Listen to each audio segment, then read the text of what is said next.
Welcome back as we continue to go through these days of Lent, reflecting upon this spiritual classic of Abandonment to Divine Providence. And today we begin chapter 2 of book 1.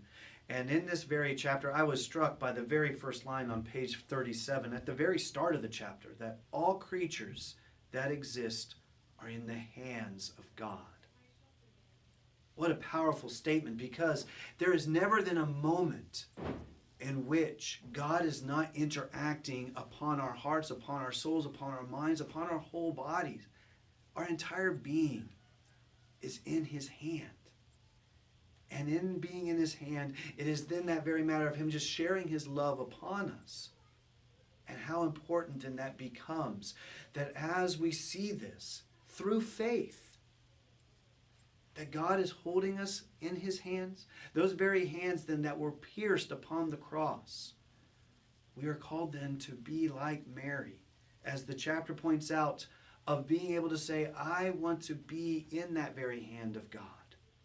I want to abandon myself to Him, even to the point that that hand pierced by the nail on the cross, that I want to be there with our Lord, allowing Him to act upon my heart, upon my soul. And that's in every moment of my life, that I just stand there with Jesus in His joys, in His sorrows, and in His glory.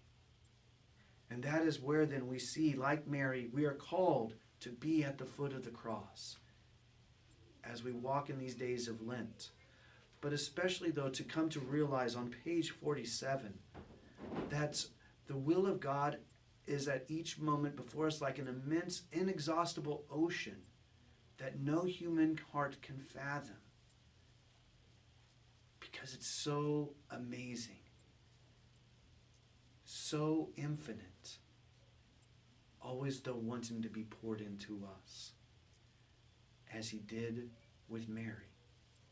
And so let our hearts be open to receiving this great love of God, this will of His to make us saints. And may we abandon ourselves to our Lord, to remain in His hands at all moments, every single day. God bless you, and I look forward to seeing you the next time when we seek to read the chapters 4, 5, and 6 of chapter 2.